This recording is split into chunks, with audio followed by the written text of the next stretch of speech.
कुएं की तह में मुझे तुम्हारी वो बेबसी याद आ गई। जो वसीला बना है उसका शुक्रिया, मैंने अपना कर्ज चुका दिया।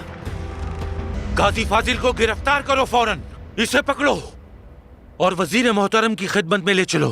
जाहिर है कि सलाहुद्दीन जान चुका है कि असल में कौन हूँ मैं, वरना क्यों मुझे चारे के तौर पर इस्तेमाल करता वो। हमारी फौज रवाना हो गई है। अमीर शिरकू और अमीर यारू की बाबेन में जब हमारे साथ मिल जाएंगे तो फिर दरियाए नील नहीं, जंगी लश्कर टकराएगा कायरा से। अमीर सलाहुद्दीन की उस घात में तुम भी शामिल हो, ये साफ जाहिर है। तो अब तुम मुझे वो बताओ कि जो तुम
İnşallah.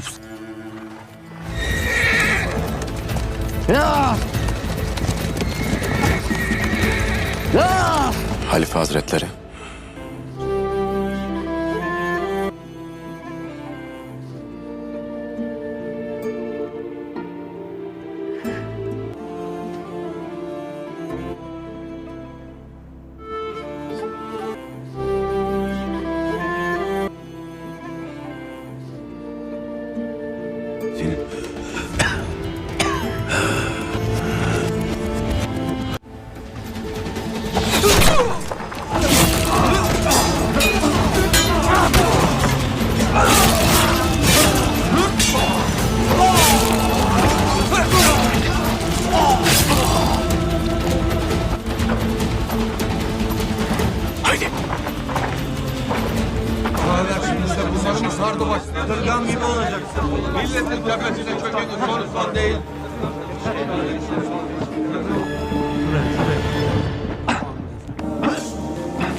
Doğru da.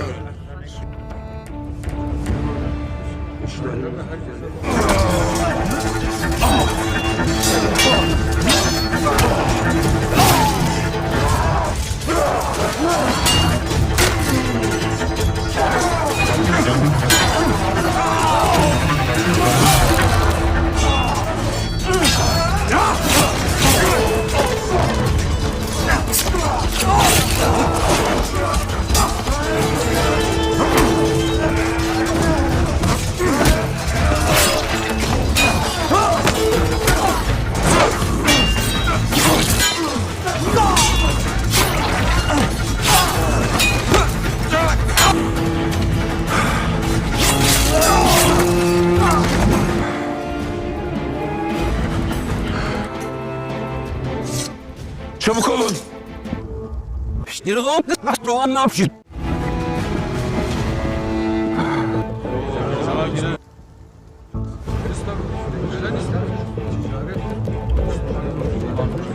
Gelin. Doğru. Güzel konuştun.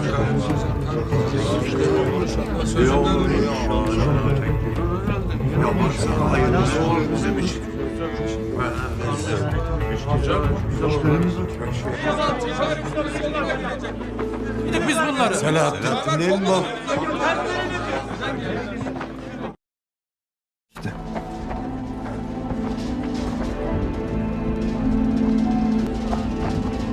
Hadi fazla.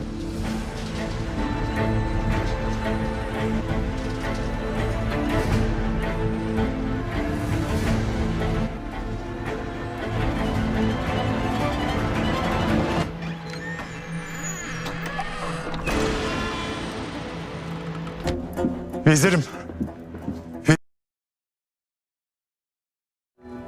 Emir Selahattin. Emir Selahattin.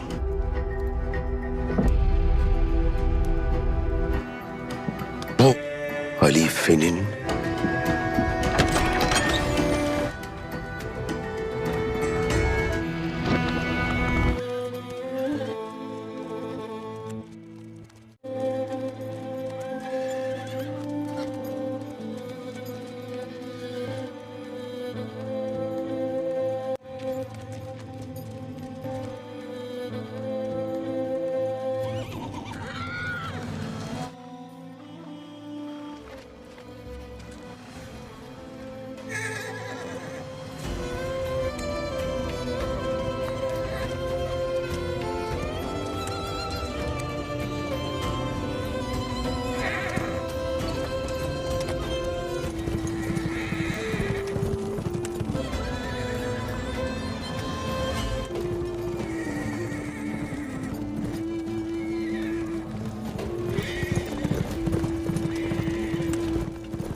İnşallah.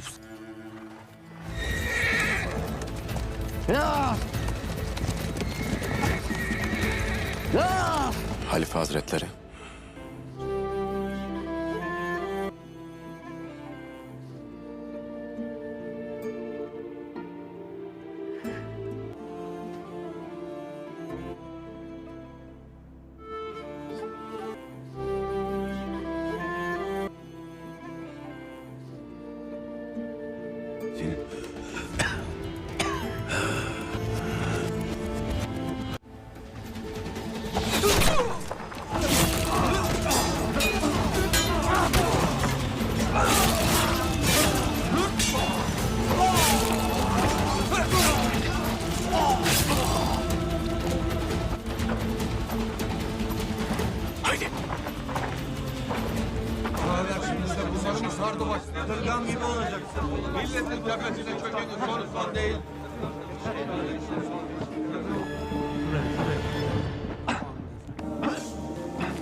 Doğrudur.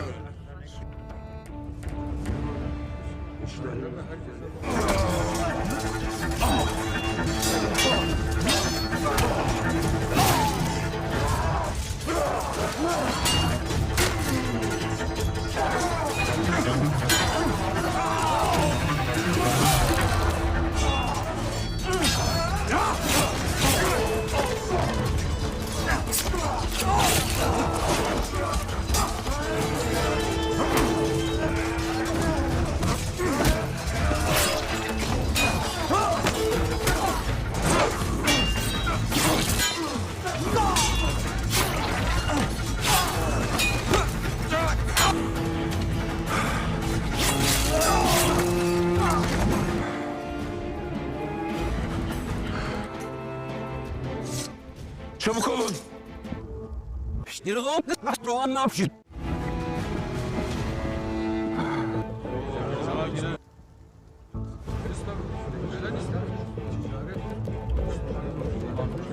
Gelin. Doğru. Güzel konuştun.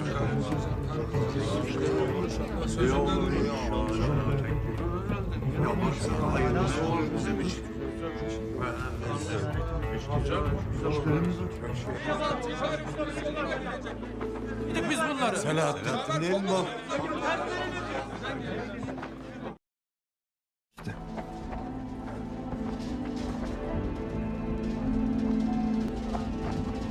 Hadi fazla.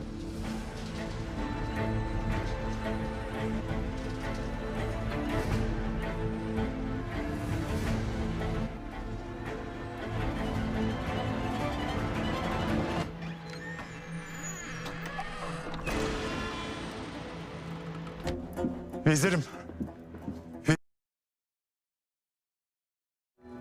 Emir Selahattin. Emir Selahaddin.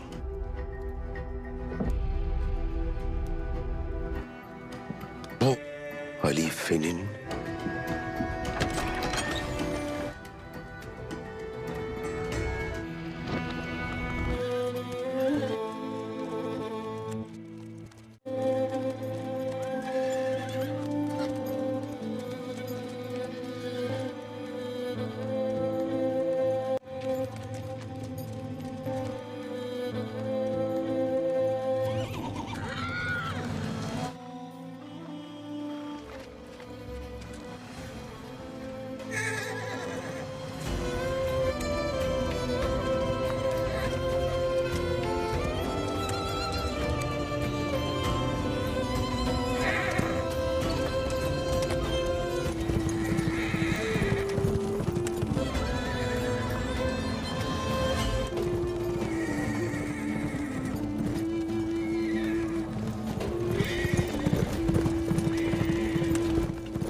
अस्सलाम वालेकुम दोस्तों, the great leader Sultan Salahuddin Ayyubi series में खुशामदीद। आज हम आपको उस दौर में ले चलते हैं जब पूरी दुनिया एक बड़े तूफान की गिरफ्त में थी, जब ईमान और सलीब के झंडे आमने सामने थे, और इन्हीं तूफानों के बीच जन्म हुआ उस बच्चे का जिसे दुनिया आने वाली सदियों में सुल्तान सलाहुद्दीन अय्यूबी के नाम से याद करने वाली थी। दोस्तों, सन 1138 ईस्वी हिजरी 530, जगह टिकरी, ये इराक का वो इलाका था जहां दजला नदी अपने पूरे शबाब पर बहती थी। नदी के किनारे बसा ये कस्बा दिखने में तो एक साधारण शहर था, लेकिन अल्लाह ने इसे ऐसी हस्ती की पैदाइश से हमेशा के लिए अमर कर दिया। उस वक्त इस्लामी दुनिया की हालत बहुत नाजुक थी। बगदाद में अब्बासी खलीफा मौजूद थे, लेकिन उनकी ताकत नाम की रह गई थी। शाम यानी सीरिया कई हिस्सों में बटा हुआ था। मिस्र की फातिमी सल्तनत गिरावट का शिकार थी, और सबसे बड़ा जख्म यह था कि बैतुल मुक़द्दस यानी यरूशलेम ईसाई क्रूसेडरों के कब्जे में था। ऐसे में मुसलमानों की आंखें किसी ऐसे लीडर की तलाश में थी जो उन्हें जोड़ सके, और उसी वक्त तिकरीत के एक छोटे से घर में एक बच्चा जन्मा जिसका नाम यूसुफ इब्न अय्यूब सलाहुद्दीन अय्यूबी कुर्द नस्ल से ताल्लुक रखते थे। कुर्द लोग अपनी सादगी, बहादुरी और अल्लाह पर भरोसे के लिए जाने जाते थे। उनके वालिद का नाम नज़मुद्दीन अय्यूब और चाचा का नाम असदुद्दीन शीरको। ये दोनों भाई अपने वक्त के मशहूर जंगी और हाकिम थे। कहा जाता है कि दोनों की शख्सियत, सख्ती और रहम दोनों का अनोखा मेल थी। नज़मुद्दीन समझदार और दूर अंदेश हाकिम थे, जबकि शीरको जंगी मैदान के शेर माने जाते थे। बचपन से ही सलाहुद्दीन अय्यूबी का घराना इस्लाम की खिदमत और जंग के माहौल से भरा हुआ था। उनके घर में हर रोज सियासत, फौज और इल्म की बातें होती। यही बातें धीरे धीरे उनके मासूम दिल में उतरती चली गई। दोस्तों, सोचिए एक छोटा सा बच्चा जिसका बचपन महलों की आराम तलबी में नहीं बल्कि सख्तियों और तंगहाली में गुजर रहा हो। यूसुफ यानी छोटे सलाहुद्दीन अय्यूबी का बचपन बहुत सादा था। वो अक्सर नदी किनारे खेलते, मिट्टी के किले बनाते और आसमान की तरफ देखते हुए सोचते, क्या मैं भी एक दिन बड़ा होकर दुनिया को बदल सकता हूँ। उनकी आंखों में हमेशा एक मासूम चमक रहती, लेकिन अल्लाह की तरफ से उनमें एक अलग सी गंभीरता भी थी। वालिद ने शुरुआत से ही उनके लिए सबसे जरूरी चीज सुनी, इल्म, कुरान करीम की तालीम, हदीस का इल्म, अरबी और फारसी अदब, इतिहास और सियासत की बातें। यही सब उनके बचपन के सबक थे। यूसुफ छोटे थे, लेकिन उनकी याददाश्त कमाल की थी। वो जल्दी जल्दी सब याद कर लेते। जब भी वो किसी आलिम की बात सुनते तो बड़े ध्यान से सुनते और फिर अपने दोस्तों को वही बातें समझाते। उनके वालिद कहा करते, बेटा, असली ताकत तलवार में नहीं, इल्म में है। तलवार हाथ से छिड़ सकती है, लेकिन इल्म दिल से कभी नहीं निकलता। सलाहुद्दीन अय्यूबी ने ये बात बचपन से ही गांठ बांध ली थी। दोस्तों, यूसुफ का घराना जंगी घराना था, इसीलिए बचपन से ही उन्हें घुड़सवारी, तीरंदाजी और तलवारबाजी सिखाई जाने लगी। 7 से 8 साल की उम्र से ही वो घोड़े पर सवार होकर छोटे छोटे खेल खेलते। कहा जाता है कि एक बार घोड़े की लगाम छूट गई और घोड़ा तेज दौड़ने लगा। सब लोग डर गए कि बच्चा गिर ना जाए, लेकिन छोटे यूसुफ ने घोड़े की अयाल पकड़कर खुद को संभाला और घोड़े को काबू में कर लिया। जब वो उतरे तो सब हैरान थे कि इतना छोटा बच्चा इतना हिम्मत वाला कैसे हो सकता है। ये वाकया उनके चाचा शिरको ने देखा। उन्होंने मुस्कुराकर कहा, ये बच्चा एक दिन पूरी फौज को काबू करेगा। दोस्तों, बचपन की एक और दास्तान बहुत मशहूर है। कहा जाता है कि एक रोज सलाहुद्दीन अय्यूबी ने अपने वालिद से पूछा, अब्बा जान, मुसलमान आपस में क्यों लड़ते हैं? अगर हम सब मिल जाए तो क्या कोई हमें हरा सकता है? उनके वालिद नजमुद्दीन अय्यूब गहरी सांस लेकर बोले, बेटा, जब तक लालच और सियासत हमारे ऊपर हावी है तब तक हम हारते रहेंगे, लेकिन जिस दिन अल्लाह किसी को चुनेगा उस दिन सब कुछ बदल जाएगा। दोस्तों, ये मासूम सवाल और ये जवाब सलाहुद्दीन अय्यूबी के दिल की गहराई तक उतर गया। सलाहुद्दीन अय्यूबी का बचपन सिर्फ तकरीर तक सीमित नहीं रहा। बचपन में ही उनका घराना तकरीर छोड़कर मौसूल चला गया। यहाँ पर माहौल और भी बड़ा और इल्मी था। यहाँ उन्होंने नए उलमा से इल्म हासिल किया और नई जगहों को देखा। इस सफर ने उनके दिल में एक और एहसास पैदा किया कि दुनिया बहुत बड़ी है और मुसलमान बहुत बिखरे हुए हैं। दोस्तों, दिलचस्प बात यह है कि सलाहुद्दीन अय्यूबी को जंग से ज्यादा इल्म और अदब का शौक था। वो किताबों में डूबे रहते और अक्सर कुरान पाक की तिलावत किया करते थे। कई बार उनके दोस्त कहते, तुम तलवार से दूर क्यों रहते हो? वो मुस्कुरा कर कहते, तलवार से सिर्फ जिस्म कटता है, लेकिन इल्म से दिल बदलते हैं। हालांकि उन्हें मालूम नहीं था कि आने वाले वक्त में उन्हें तलवार और इल्म दोनों को साथ लेकर चलना होगा। धीरे धीरे यूसुफ नौजवानी की तरफ बढ़े। अब वो लंबे कद, मजबूत जिस्म और गहरी आंखों वाले नौजवान थे। उनकी शख्सियत में एक खिंचाव था। लोग उनकी बात ध्यान से सुनते और दोस्त उन्हें अपना रहनुमा मानते। उनके वालिद और चाचा उन्हें अक्सर जंगी मश्क में ले जाते।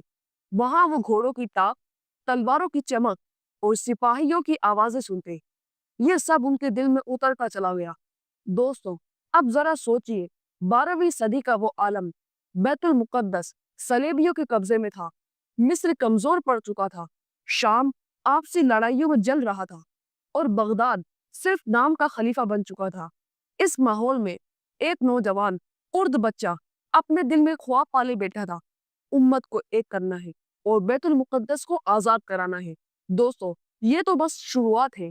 असली कहानी तब शुरू होगी जब ये नौजवान अपने घराने के साथ दमिश्क और फिर मिस्र की तरफ बढ़ेगा। अब कहानी धीरे धीरे उस मोड़ पर पहुंच रही है जहां उनकी शख्सियत खुलकर सामने आने लगी। सलाहुद्दीन अय्यूबी के घर का माहौल बेहद सादा था। न कोई राजसी ठाट बाट, न ही शोहरत की भूख। उनके वालिद हमेशा यही कहा करते, बेटे, याद रखो, इंसान की इज्जत उसके अमल से होती है, ना कि उसकी दौलत से। यह बातें छोटी उम्र में सलाहुद्दीन के दिल पर गहरी छाप छोड़ रही थी। उन दिनों दमिश्क और हलब में बड़े बड़े आलिम, शायर और फकीह मौजूद थे। सलाहुद्दीन अय्यूबी अक्सर उनके मजलिस में बैठते। उन्हें कुरान, हदीस और तारीखी से गहरी दिलचस्पी थी। बचपन से ही उनकी आदत थी कि जो भी नई बात सुनते उसे नोट करते और रात को सोने से पहले दोहराते। ये आदत उनके इल्म को तेजी से बढ़ा रही थी। सलाहुद्दीन अय्यूबी के बचपन का एक वाकया बड़ा मशहूर है। ایک بار وہ اپنے دوستوں کے ساتھ میدان میں کھیل رہے تھے۔ کھیلتے کھیلتے کسی بچے نے کہا، صلاح الدین، تم ہمیشہ کتابوں اور دین کی باتیں کیوں کرتے رہتے ہو؟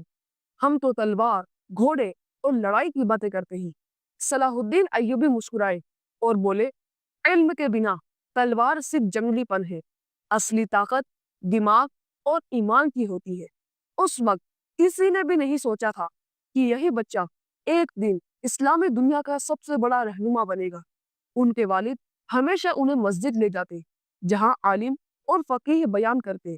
وہاں صلاح الدین نہ صرف سنتے بلکہ سوال بھی پوچھتے۔ اکثر بڑے لوگ حیران ہو جاتے کہ اتنا چھوٹا بچہ اتنے گہرے سوال کیسے کر رہا ہے۔ ایک عالم نے ان کی والد سے کہا تھا، یہ بچہ معمولی نہیں ہے، اللہ نے اسے کسی بڑے کام کے لیے چنا ہے۔ صلاح الدین ایوبی کا بچپن ایک اور پہلو سے بھی خاص تھا۔ وہ بہت رحم دل تھے۔ اگر سڑک پر کوئی غریب دکھتا تو اپنے پاس کی روٹی یا کھجور اسے دے دیتے۔ ان کی والدہ اکثر ڈانٹتی، تم اپنے کھانے کا حصہ کیوں دے دیتے ہو؟ تو وہ معصومیت سے جواب دیتے، امی جان، اگر میں بھوکا رہوں گا تو کل کھا لوں گا، لیکن اگر وہ آج بھوکا سوئے گا تو شاید مر بھی سکتا ہے۔ یہ رحمت اور انسانیت ان کی شخصیت کی سب سے بڑی خوبی تھی۔ ان کا کھیل کود بھی الگ طرح کا تھا۔ جہاں بچے تلوار اور لڑائی کی نقل کرتے، وہاں صلاح الدین ایوبی کبھی میدان میں جج کا رول نبھاتے تو بچوں کو جھگڑتے سلجھاتے، فیصلے کرتے اور انہیں ملواتے۔ شروع سے ہی ان میں صلح کرانے اور انصاف کرنے کی قابلیت جھلکتی تھی۔ یہی ہنر آگے چل کر ان کی فتحوں کا راز بنا۔ صلاح الدین ایوبی کو شکار سے بھی بہت لگاؤ تھا۔ وہ گھڑ سواری اور تیر اندازی میں بھی ماہر ہو رہے تھے، لیکن ان کے شکار کرتے وقت ان کا انداز الگ ہوتا۔ ایک بار وہ اپنے دوستوں کے ساتھ شکار پر گئے۔ ایک ہرن پھنس گیا۔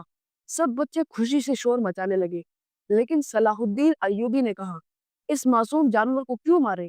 اسے چھوڑ دو۔ اللہ کی مخلوق پر رحم کرنا سب سے بڑا ثواب ہے۔ اس دن ان کے دوست حیران رہ گئے، لیکن وہی رحم دل انداز آگے چل کر ان کی سب سے بڑی طاقت بنا۔ دھیرے دھیرے ان کا نام اپنے علاقے میں پھیلنے لگا۔ لوگ کہتے، نظم الدین کا بیٹا بڑا سمجھدار اور نیک ہے۔ ان کی آنکھوں میں چمک اور چال میں آتم وشواس اور باتوں میں وزن۔ ان کے والد نے انہیں صرف کتابوں تک سیمت نہیں رکھا، انہوں نے انہیں فوجی ٹریننگ بھی دلوائی۔ تلوار بازی، تیر اندازی اور گھڑ سواری، ہر ہنر صلاح الدین ایوبی میں آگے بڑھ رہے تھے۔ لیکن دلچسپ بات یہ تھی کہ وہ کبھی صرف جیتنے کے لیے نہیں لڑتے تھے۔ وہ ہمیشہ کہتے، تلوار صرف مظلوم کی حفاظت کے لیے اٹھنی چاہیے، ظلم کے لیے نہیں۔ ان کے والد کا ایک جملہ ہمیشہ یاد رہتا تھا، صلاح الدین، انسانیت کی اصل پہچان یہ ہے کہ وہ کب تلوار روکتا ہے، نہ کہ کب چلاتا ہے۔ یہ جملہ ان کی زندگی کا اصول بن گیا۔ ان کے بچپن کا ایک اور مشہور واقعہ ہے۔ ایک بار ایک غریب کسان کا جھگڑا ایک امیر زمیندار سے ہو گیا۔ معاملہ گاؤں کی مسجد تک پہنچا، بچے بھی دیکھنے آئے، سب لوگ چپ تھے، لیکن اچانک صلاح الدین ایوبی کھڑے ہو گئے اور بولے، اگر امیر ہونا حق دلاتا تو پھر غریبوں کے لیے اللہ تعالیٰ جنت کیوں بنائی؟ حق ہمیشہ سچ کا ہوتا ہے، دولت کا نہیں۔ سب لوگ دنگ رہ گئے کہ ایک بچہ اتنی بڑی بات کر گیا۔ دھیرے دھیرے ان کا علم، ان کا اخلاق اور ان کی رحمت سب مل کر انہیں باقی بچوں سے الگ بنا رہے تھے۔ ان کے چچا شیر خو اکثر کہتے، یہ بچہ ایک دن پوری قوم کا سردار بنے گا، لیکن اس وقت کسی کو اندازہ نہیں تھا کہ وہ کتنے صحیح تھے۔ دوستوں، یہ تھا صلاح الدین ایوبی کے بچپن کا دوسرا پہلو، علم، رحمت اور انصاف۔ آنے والی کڑی میں ہم دیکھیں گے کہ کیسے یہ بچہ نوجوانوں میں قدم رکھ کر ایک نئی دنیا کا سامنا کرتا ہے اور کس طرح اس کی شخصیت اور بھی مضبوط ہوتی جاتی ہے۔ اب ہم ان کے بچپن سے جوانی کی طرف سفر کریں گے اور دیکھیں گے کہ کیسے اس نوجوان نے وہ بنیاد رکھی جس پر آگے چل کر اسلامی دنیا کا سب سے بڑا ہیرو کھڑا ہوا۔ صلاح الدین ایوبی کا بچپن صرف کتابوں اور تلواروں کی ٹریننگ تک محدود نہیں تھا۔ انہوں نے بچپن سے ہی دنیا کو گہرائی سے دیکھنے کی عادت ڈال لی تھی۔ دمشق اور حلب جیسے شہر اس دور میں علم اور فن کا مرکز ہوا کرتے تھے۔ یہاں کے بازاروں میں تاجروں سے لے کر عالموں تک کی محفلیں سجتی تھی۔ صلاح الدین ایوبی اکثر اپنے والد اور ماموں کے ساتھ ان محفلوں میں جایا کرتے تھے۔ وہ خاموشی سے سنتے اور ہر لفظ کو اپنی یادداشت میں بٹھا لیتے۔ یہی وجہ تھی کہ کم سنی میں ہی انہوں نے ایک متاثر کرنے والی شخصیت نظر آنے لگی۔ ان کے والد نظم الدین ایوب हमेशा उन्हें सिखाते कि इंसानियत सबसे बड़ा हथियार है। अगर तुम इंसानियत खो दोगे, कोई भी जंग जीत कर तुम्हें लंबे वक्त तक याद नहीं रखेगा। ये जुमला सलाहुद्दीन अय्यूबी के दिल में इस तरह बैठ गया कि उनकी पूरी जिंदगी इसी उसूल पर गुजरी। बचपन से ही उन्होंने गरीबों और यतीम बच्चों की मदद करना शुरू कर दिया था। अगर किसी मजलूम पर जुल्म होता तो सलाहुद्दीन अय्यूबी बेचैन हो जाते और अपने वालिद से कहते, अब्बा हम क्यों नहीं मदद करते। इस मासूम सवाल ने आने वाले वक्त के बड़े इरादों की झलक दिखा दी थी। साल दर साल गुजरते गए, सलाहुद्दीन अय्यूबी का कद काठी मजबूत हुआ, उनका दिमाग और भी तेज हुआ और उनकी सोच में गहराई आ गई। वो अब सिर्फ किताबों और तलवारों तक महदूद नहीं थे, बल्कि हिकमत, सियासत और हुकूमत के बारे में भी सोचना शुरू कर चुके थे। उनके मामू असदुद्दीन शिरको, जो एक जंगी सिपाही सालार थे, अक्सर उन्हें जंग के किस्से सुनाते। वो बताते कि कैसे हर जंग सिर्फ तलवार से नहीं, बल्कि अक्ल, सब्र और हिकमत से जीती जाती है। एक बार की बात है, सलाहुद्दीन अय्यूबी अपने मामू के साथ एक छोटे सफर पर गए। रास्ते में एक कबीला लुटेरों को हमला कर बैठा। मामू ने तलवार खींची और मुकाबला शुरू हुआ। सलाहुद्दीन अय्यूबी उस वक्त जवान हो चुके थे, मगर उनके पास कोई बड़ा तजुर्बा नहीं था, लेकिन उन्होंने हिम्मत नहीं हारी। अपने मामू के साथ कंधे से कंधा मिलाकर खड़े हो गए। वो पहली मर्तबा था जब सलाहुद्दीन अय्यूबी ने असली मायनों में तलवार उठाई और अपने जिगर का सबूत दिया। मामू ने जंग खत्म होने के बाद कहा, सलाहुद्दीन तू सिर्फ मेरा भतीजा नहीं, बल्कि एक दिन पूरी उम्मत का सहारा बनेगा। ये जुमला सलाहुद्दीन अय्यूबी की जिंदगी का सबसे बड़ा इल्हाम बना। जवानी की दहलीज पर कदम रखते ही सलाहुद्दीन अय्यूबी की शख्सियत और भी निखरने लगी। वो सिर्फ एक आलिमज़ादा या किसी जंगी खानदान का बेटा नहीं था, बल्कि एक ऐसा नौजवान बन चुका था जिसकी सोच में मजबूती और दिल में रहमत थी। उन्होंने छोटे छोटे फौजी कैंपों में ट्रेनिंग शुरू की। वहां सिपाहियों से मुलाकात होती, उनके दुख सुख सुनते और उनकी जरूरतों को समझते। ये चीज उन्हें दूसरों से अलग बनाती। जबकि उस वक्त के ज्यादातर लीडर और अमीर अपने सिपाहियों से दूर रहते, सलाहुद्दीन अय्यूबी ने हमेशा अपने सिपाहियों को अपना भाई समझा। सलाहुद्दीन अय्यूबी की जिंदगी में उस दौर का सबसे बड़ा अहम मोड़ तब आया जब क्रूसेड्स का खतरा दिन ब दिन बढ़ता रहा। यूरोप से आई ये फौजें मुसलमानों के मुकद्दस शहरों पर हमला कर रही थी। उस वक्त की इस्लामी दुनिया अंदरूनी इख्तिलाफात में बटी हुई थी। किसी को हुकूमत चाहिए थी, किसी को दौलत और किसी को शोहरत। मगर इन हालातों में एक नौजवान सलाहुद्दीन अय्यूबी ने अपनी आंखों से देखा कि अगर उम्मत एकजुट ना हुई तो सिर्फ सरजमीनें बल्कि मजहबी मुकद्दसात भी हाथ से चले जाएंगे। उनकी आंखों में जलते हुए चिराग थी। वो समझ चुके थे कि इस जमीन को सिर्फ एक जंगी ही नहीं, बल्कि एक ऐसे लीडर की जरूरत है जो इंसानियत और इंसाफ का पैगाम लेकर खड़ा हो। और वही वो लम्हा था जब सलाहुद्दीन अय्यूबी ने अपने दिल में ठान लिया था कि अब उनका हर लम्हा, हर सांस और हर जंग सिर्फ अल्लाह के लिए और मजलूमों की मदद के लिए होगी। उनके बचपन से जवानी तक का ये सफर हमें ये दिखाता है कि कैसे एक मासूम बच्चा जो अपने वालिद से इंसानियत सीखता है और अपने मामू से जंग की हिकमतें धीरे धीरे एक ऐसे नौजवान में बदल जाता है जो पूरी उम्मत का रहबर बनने के लिए तैयार है। ये दौर उनका कसीदे लिखने का नहीं, बल्कि उनकी शख्सियत को संवारने का था। दोस्तों, सलाहुद्दीन अय्यूबी का ये पहला एपिसोड यही अपने इख्तिताम पर पहुंचता है। हमने देखा कि किस तरह उनकी बचपन की मासूमियत, इल्म की प्यास और इंसानियत की तालीम ने उनकी नींव रखी। अगले एपिसोड में हम देखेंगे कि किस तरह सलाहुद्दीन अय्यूबी ने अपने पहले बड़े सफरात किए और वो रास्ता चुना जिसने उन्हें सुल्तान बना दिया। तो दोस्तों, अगर आपको ये एपिसोड पसंद आया तो हमारे चैनल TRT वॉइस को सब्सक्राइब कीजिए और अगला एपिसोड जरूर देखिएगा। दुआओं में याद रखिए। खुदा हाफिज।